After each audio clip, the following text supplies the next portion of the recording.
Principal code আনতে চাইতেছে, কোরআন হাদিস শেষ করতে চাইতেছে, আমাদের সমাজটা শেষ করেছে, মসজিদ শেষ করতে চাইতেছে। আজকে প্রমাণই বন্ধ করে দিল হঠাৎ। এই প্রমাণ কে করে দিয়েছিল?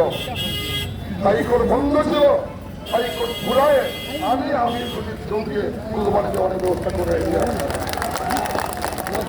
কোথায় ছিল এরা? ইউনিটের বেলাগুলো কোথায় ছিল? হযরত মৌলানা বদরুল আজম সাহেব আলিম মানুষ, ভদ্র মানুষ, আমার বলার কিছু নেই, কোথায় ছিলেন? পার্লামেন্টে কথা বলছিলেন এইগুলো ব্যাপারে? অজিত মিয়া তো পার্লামেন্টে আছে, উনিও আছে। অজিত মিয়ার তো বক্তব্যগুলো শুনবেন, উনি কি বক্তব্য রাখে আর উনি কি বক্তব্য রাখে। আজকে আমাদের মাদ্রাসা, আমাদের কোরআন, আমাদের হাদিস ভুল উন্নীত হচ্ছে, ভুল বিচার দিয়ে আমরা পৃথিবী করতেছি। লজ্জা লাগে না আমাদের? একটু ভয় নাই? আমাকে ভয় নাই? ভুলবেন আসলে যারা এটা তো আমাকে তো মরবো না আমরা। ইমান, আল্লাহর বিশ্বাস রাখেন, ইমানের বিশ্বাস রাখেন, এই দেশটাকে বাঁচা। মুসলমানের সবচেয়ে বড় কর্তব্য ইমান, মাতৃভূমিকে বাঁচানো ইমানের অঙ্গ আমাদের।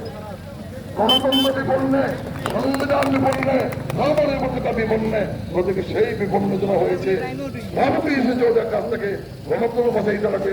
সংবিধান যদি না থাকে, ভারতের সংবিধান সবচেয়ে পৃথিবীর মধ্যে সবচেয়ে বড় ভালো একটা সংবিধান।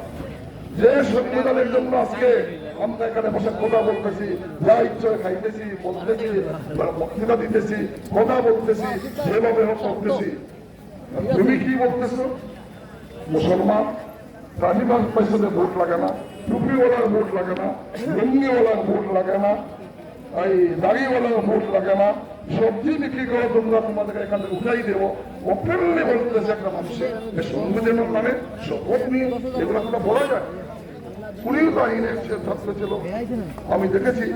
আমাদের দুনিয়াতে লোক হাইকোর্টে প্র্যাকটিস করার পরে এইগুলো কথা কি বলে একটা সুস্থ মগজ, সুস্থ যদি ইয়ে তাকে বলতে পারবে এইগুলো কথা যে ভোট লাগে না আমাদের। গণতান্ত্রিক দেশ, সবাই ভোট। আজকে আমরা কংগ্রেস, আমরা সবাই ৭৭ লাখ ভোটার, সব ভোটার গেছে আমাদের আবেদন। শুধু মুসলমান নয়, শুধু টি গার্ডেন লাগে, মণিপুরে লাগে, অন্য লাগে, সবাই ভোট আমাদের লাগে। সবাই ভালোর জন্য, সবাই ওয়েলফেয়ারের জন্য কংগ্রেস চেষ্টা করবে, কংগ্রেসের চেষ্টা করবে। আজকে কারা এনেছো আমি এখানে বলতে যাইতেছি না, এখন কার মানুষ এখন খুব বেশি নেই। আজকে টি গার্ডেন মানুষ, ওদের মজুরি কি দিতেছ? অন্য জায়গায় কি হইতেছে? আজকে পেনশন নীতি আমাদের শিক্ষক অনেক পর ইয়ে করছে, হইতেছে।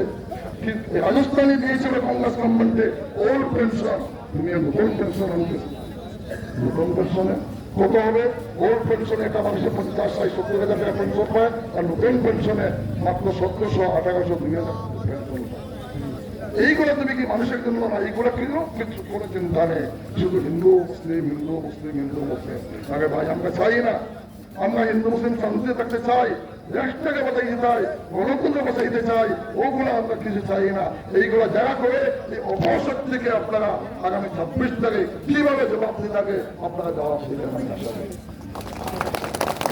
এত শান্তিপ্রিয় আমাদের দেশ, একটা ডিবা, একটা বটম, একটা আঙ্গুলের বটম দিয়ে আমরা একটা সমস্ত একটা সিস্টেমকে চেঞ্জ করে দিতে পারি।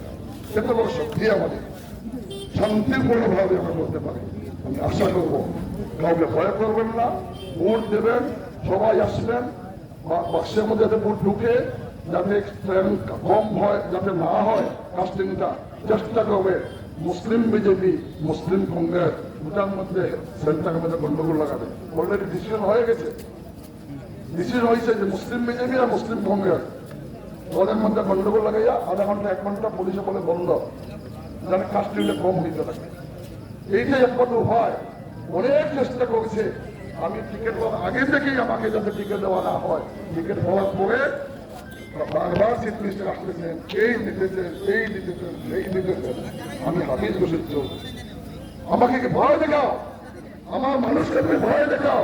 আমি যদি নির্বাচিত হই, আমি দেখবো একটা তোমার স্বাগতা করেন কি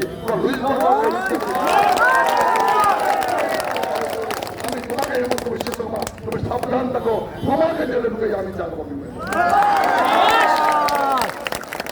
তাদের সঙ্গে তুমি জানারই কোনো নাকি এইগুলো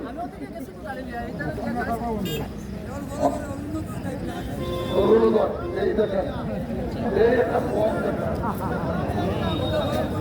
এই দেখেন একটা ফর্ম দেখেন কিভাবে গ্রাফ দিতেছে আপনাদের এই ফর্মটা দেখেন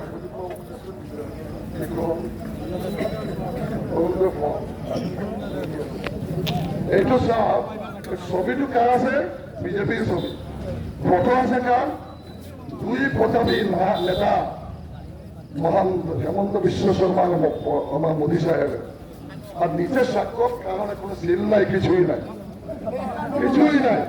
এটা কলা পাতা কোনো সিল নাই কিছুই নাই এটা আমিও সবাই কালে বলতে পারি আমি 10,000 থেকে প্রত্যেককে দেওয়া দেবো প্রত্যেক মাসে আমি তো বলতে পারি কালকে হ্যাঁ শেষ হয়ে গেছে আচ্ছা আমার ভাইয়ে বলতেছে বোকা বানাবে শেষ হয়ে গেছে আপনারা আশা করি কাগজ নেবেন একটা চা খাওয়াইলে বলবেন বলে আমরা এখন আর বোকা বলতে যাবে মধ্যভাবে বিদায় করে দেবেন এইটাই কোনো কাজ হবে না গতিকে এইগুলো ব্যাপার আপনারা মনে রাখবেন কি ভালো লাগছে না পাগল হয়ে গিয়েছে চিফ মিনিস্টারের মিটিং এর চকি খালি দেখে ওরা আরো পাগল হয়ে গিয়েছে যা তা করবে আজকে আমাদের এখান থেকে একজনকে উঠাই নিয়ে গেছে আমি জানি না আমি পুলিশকে আমি অনুরোধ করবো আপনারা গভর্নমেন্ট সার্ভেন্ট আপনাদের বাধ্যবাধকতা আছে আমি জানি কিন্তু আপনারা অন্যায় যদি ওরা যে কোনো এমএলএ এমপি বা মন্ত্রী বা অন্যায়টা আপনি করবেন না বাল্য বিবাহের সময়